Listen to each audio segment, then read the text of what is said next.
Hello friends, wave తౌలా restaurant. So Sigiriya reach అయిన తర్వాత వచ్చే దారిలో ఏదో టైంపాస్ కోసం ఏదో ఒకటి కడుపులో వేసినా కానీ మధ్యాహ్నం అయ్యేసరికి గంట కొడుతుంది కదా. సో బ్యాగుల రూమ్లో పడేసి అలా ఊరి మీద పడిపోయాం.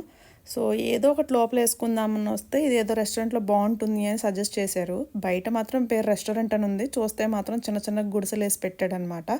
సో ఆ గుడిసెల్లో నుంచి ఒక గుడిసె అయితే ఏరేసుకున్నాం. సో కూర్చొని ఆర్డర్ అయితే చేసేసాం. ఏమేమి ఆర్డర్ చేశారో చూపిస్తాను. ఈలోపు నేను మీకు ఈ రెస్టారెంట్ని చూపిస్తాను చూడండి. సో ఏదో అక్కడక్కడ లైట్లు కట్టాడు అండ్ వచ్చిన వాళ్ళు కూర్చోడానికి ఒకరికొకరు సంబంధం లేకుండా దూరం దూరంగా 4 కుర్చీలు వేసాడు. అండ్ నేను ఎక్కితే ఉంటుందో ఉండదో అని ట్రై చేశాను, పర్వాలేదు, నా వెయిట్ అయితే ఆపింది. సో ఇలా ఉంది. అండ్ ఇక్కడ స్పెషల్గా ఏంటంటే హ్యాండ్ వాష్ చూసారా. ఈ వాటర్ని కూడా వేస్ట్ చేయకుండా డైరెక్ట్గా మొక్కల్లోకి పెట్టేశాడు. ఎక్కడ చూసినా కోతులే.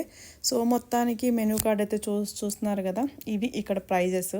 Egg fried rice 1100. ఈ రేట్లు చూసి భయపడకండి.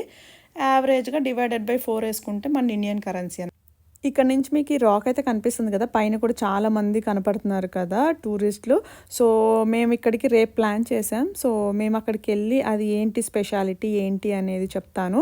బట్ అది యునెస్కో వరల్డ్ హెరిటేజ్ సైట్ అనమాట. సో ఆర్డర్ చేసిన తర్వాత ఫస్ట్ అయితే చికెన్ సూప్ అయితే వచ్చేసింది. ఇదైతే స్పైసీగా చాలా బాగుంది. ఇది ఇక్కడ మన సైడ్ థాలీ టైప్ అనమాట. రైస్, పప్పు, గుమ్మడికాయ కూర, మామిడికాయ కూర, చికెను, బీట్రూట్ ఇచ్చాడు.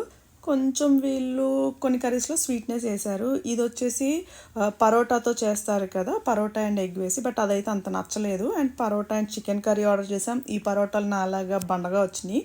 సో ఇది కూడా అంత టేస్ట్ లేదంటే కర్రీ బాగుంది, బట్ పరోటాలు అంత సన్నగా ఉంటే బాగుంటుంది కదా, లేకపోతే పిండిగా ఉంటుంది. బట్ కర్రీ అయితే ఓకే, బాగుంది. అండ్ ఇది ఒకటి ఆర్డర్ చేసాం. ఇదైతే చాలా బాగుంది, కాకపోతే లైట్గా స్వీట్నెస్ ఉంది. ఓవరాల్గా ఈ రెస్టారెంట్లో ఏది ఆర్డర్ చేసినా లైట్గా స్వీట్నెస్ టచ్ అవుతుందన్నమాట. సో ఈ చికెన్ కర్రీ ఒకటే స్వీట్ లేకుండా ఉంది. అందుకే ఇంకా బండగా ఉన్నా బక్కగా ఉన్నా తప్పదు కదా, కడుపులో ఏదో ఒకటి పడాలి కదా అని చెప్పి దొరికినవి అన్నీ కొంచెం కడుపులో వేసేసరికి కడుపు నిండిందనమాట. సో అలాగా ఇక్కడ ఫుడ్ అంతా అయితే ఆర్డర్ చేసి తిన్నాక హ్యాపీగా చల్లగా మళ్ళీ జ్యూస్ తాగాలి కదా. సో మామిడికాయ జ్యూసు, పుచ్చకాయ జ్యూసు ఆర్డర్ చేసాము. ఇక్కడ స్పెషల్ ఏంటంటే ఎక్కడ జ్యూస్లు ఆర్డర్ చేసినా షుగర్ అయితే వేయట్లేదండి. సో ఇవన్నీ తిన్నాక మాకు బిల్ వేసాడు 11,800. అంటే అప్రాక్సిమేట్గా 3,000 అనుకోండి ఇండియన్ కరెన్సీ. సో ఇంకా ఏమేమి ప్లేసెస్ చూసామో వీడియోస్ పోస్ట్ చేస్తాను, చూస్తూనే ఉండండి. మంతనాస్ మస్తీని సబ్స్క్రైబ్ చేసుకోండి. Thank you.